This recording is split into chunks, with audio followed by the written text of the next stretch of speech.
Carl Jung would have told you something most people don't want to hear. The moment you begin to change internally, life doesn't get easier. It gets more honest. And if lately everything around you feels different in a way you can't explain, if conversations feel heavier, relationships feel unstable, and your sense of self feels like it's shifting beneath your feet, then what you're experiencing is not confusion, it's transformation. Not the kind that lifts you out of your life, but the kind that pulls you deeper into it. Because when something inside you realigns, the world doesn't stay the same. It responds. And what follows that response is not peace first. It's disruption, not clarity first, but confrontation. And if you're already in that phase, what you're about to hear will explain exactly why nothing feels the way it used to. Most people are told that raising your vibration is about becoming lighter, happier, more peaceful, more aligned. They are told that if they think positively, remove negativity, and stay in a state of calm, life will become easier. But what Jung observed was something far less comfortable. He saw that real psychological transformation does not begin with light. It begins with confrontation.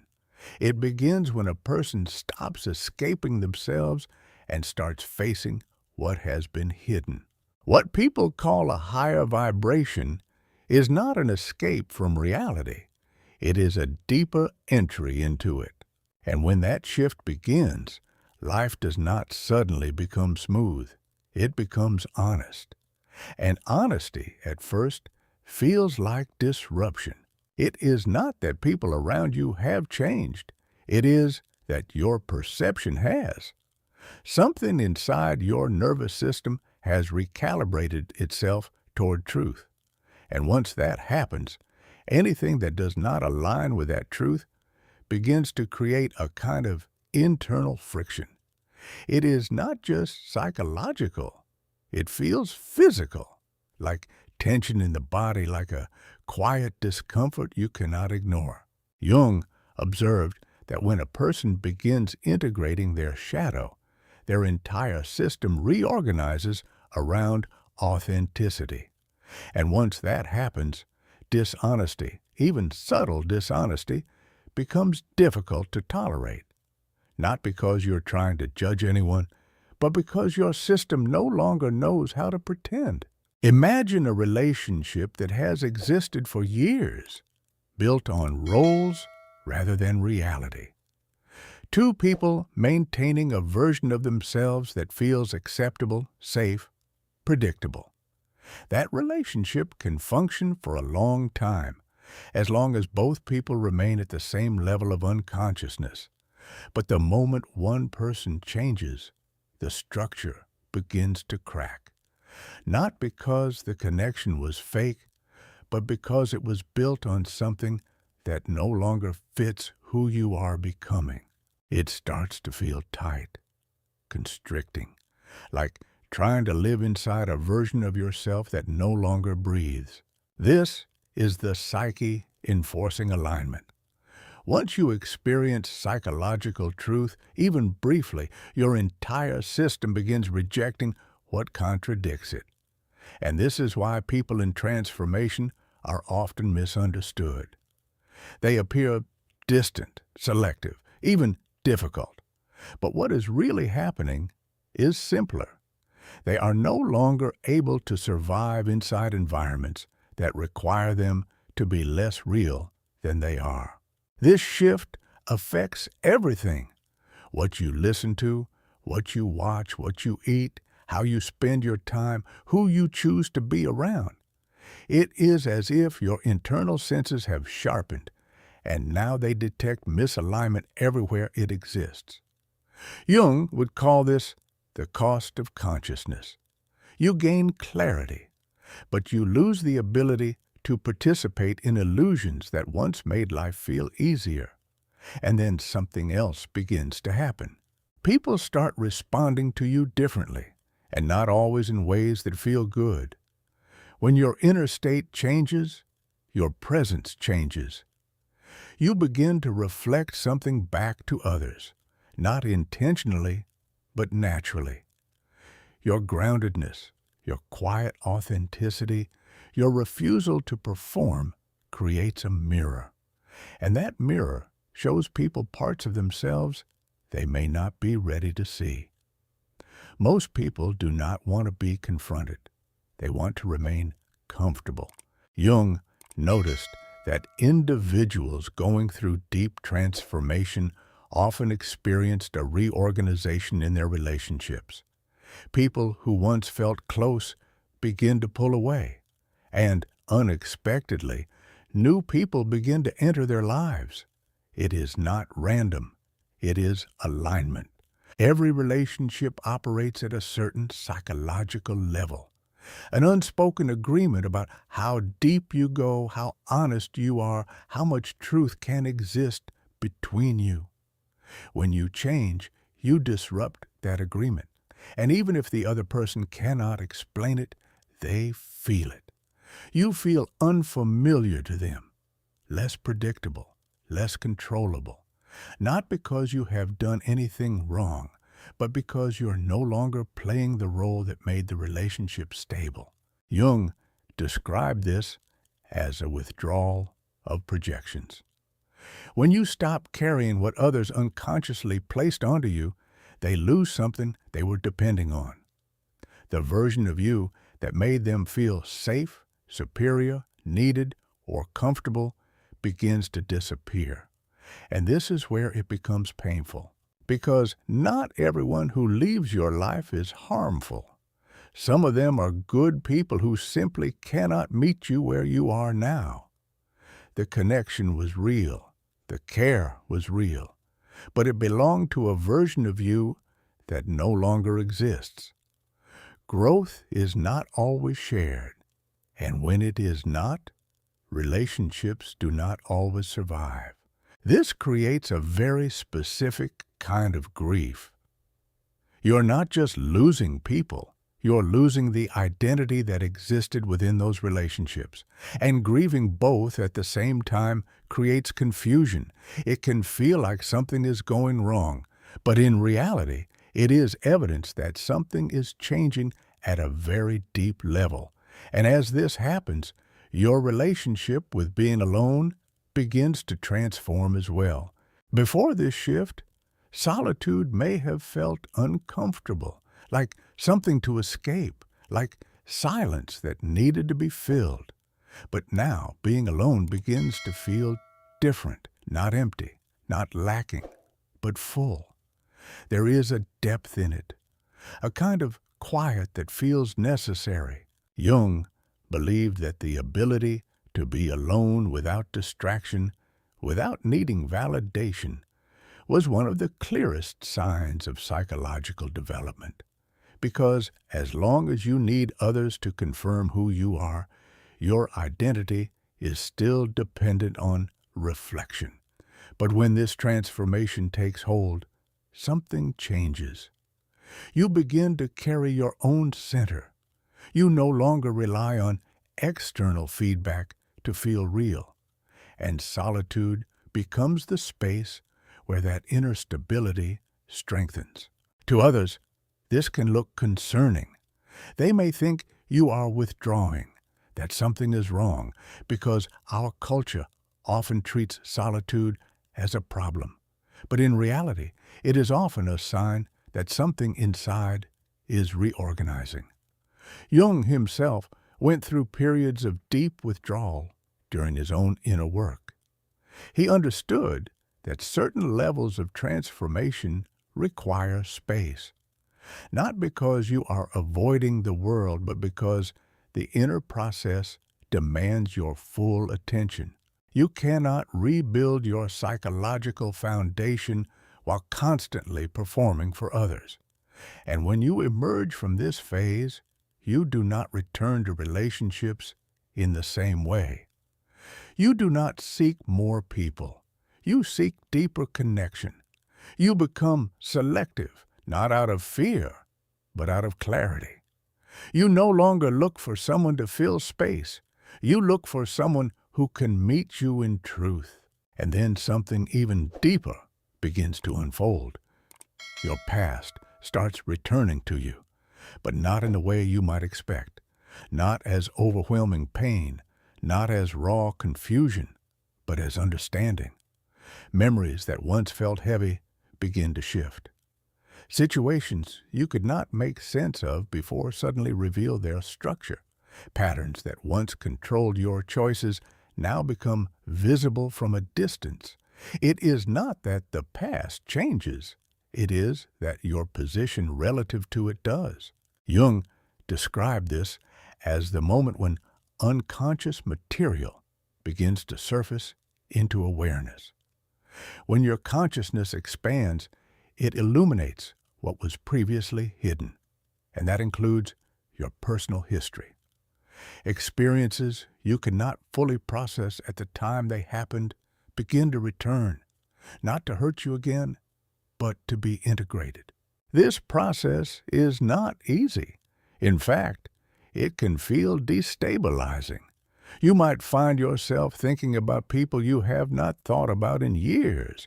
You may revisit conversations, relationships, or moments that once defined you. But now, you see them differently.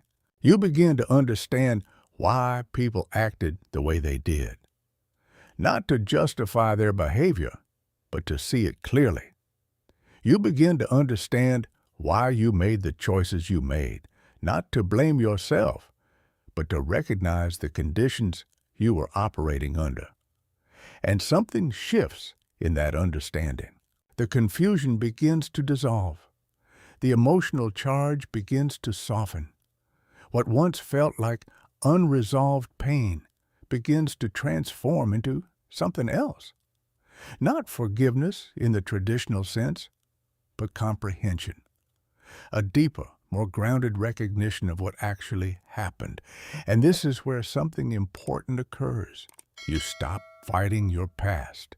Instead of trying to move away from it, you begin to move through it. And in doing so, you reclaim parts of yourself that were left behind in those experiences, parts that were suppressed, denied, or hidden because they were too much to hold at the time. Jung believed that these unprocessed experiences form a significant part of the shadow, not just your traits, but your memories. The moments you could not fully feel, the truths you could not fully face. And as you begin integrating them, something changes at the core of your identity. You begin to see that your past did not simply happen to you. It shaped you. Not in a way that justifies the pain, but in a way that explains the person you became in response to it. And in that realization, something powerful emerges. You begin to feel a sense of coherence, a sense that your life, even in its most difficult moments, followed a pattern. Not a perfect one, not a painless one, but one that led you to this point. This is not about romanticizing suffering. It is about understanding its place in your development. And when that understanding stabilizes, another shift takes place. You stop trying to prove that you have changed.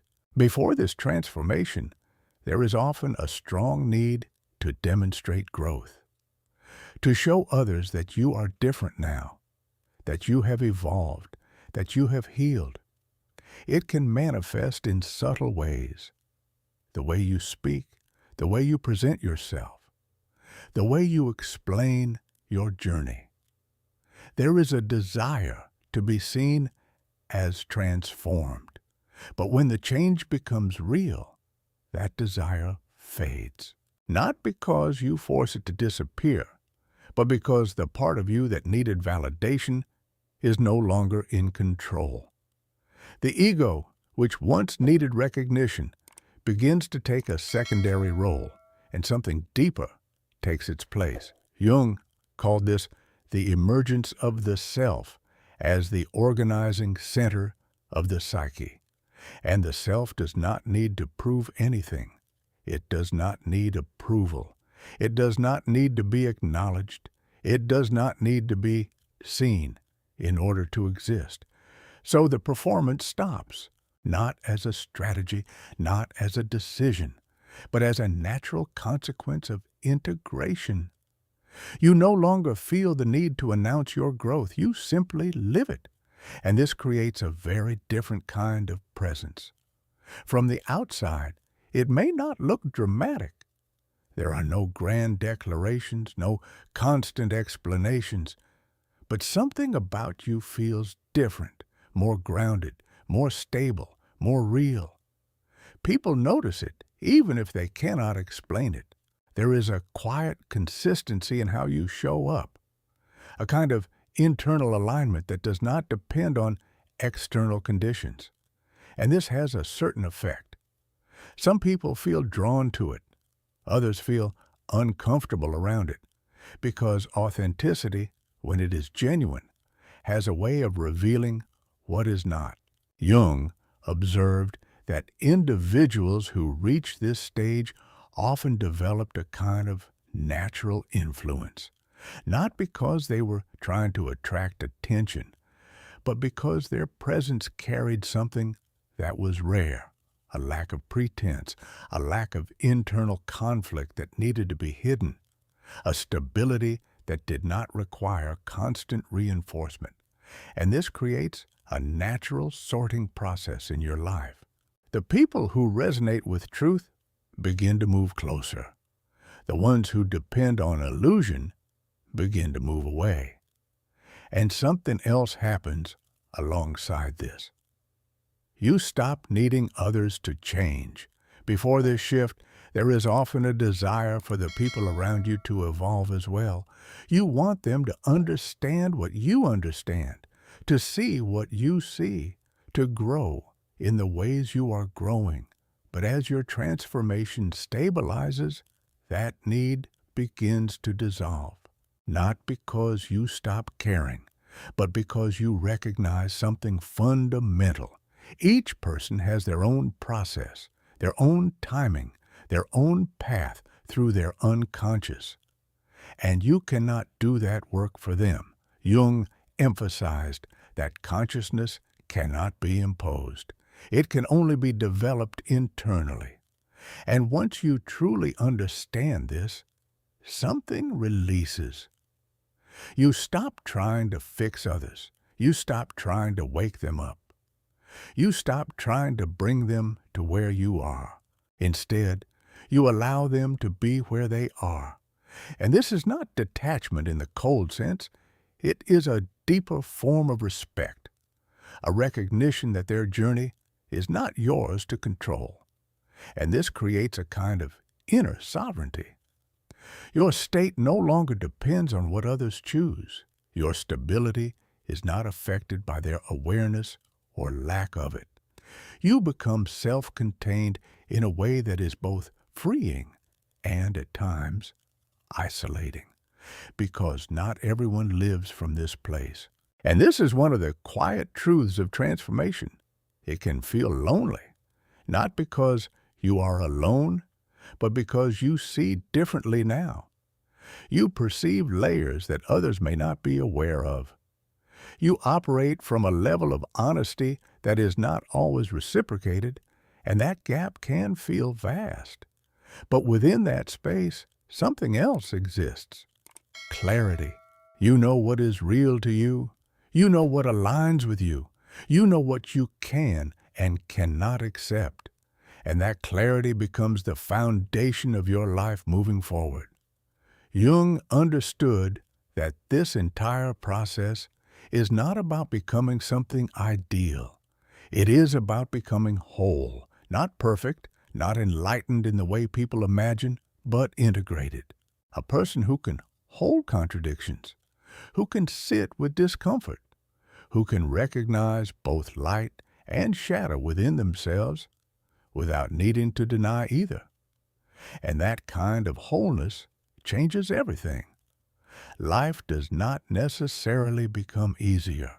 In many ways, it becomes more demanding, because you can no longer avoid what you see. You can no longer pretend not to understand what has become clear, but it becomes real. Your conversations become real. Your relationships become real. Your choices become real. The way you spend your time, your energy, your attention, all of it becomes intentional. And the person you are within that reality is no longer a performance.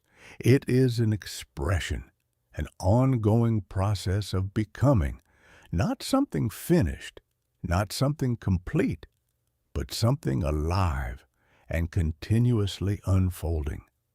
This is what people attempt to describe when they talk about a higher state of being. Not an escape from the human experience, but a deeper entry into it.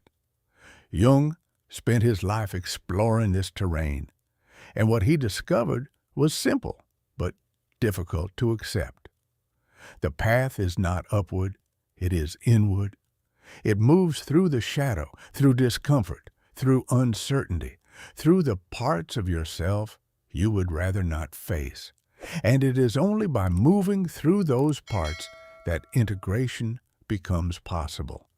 And what waits on the other side is not perfection. It is wholeness, a quiet, grounded sense of being that does not need to be displayed, does not need to be explained, and does not depend on anyone else to confirm that it is real. It simply exists. And if you're beginning to feel these shifts in your own life, if things no longer feel the way they used to, if your relationships are changing, if your sense of self is becoming clearer and at the same time more complex, then what you are experiencing is not confusion. It is transformation. Not the kind that is easy, but the kind that is real.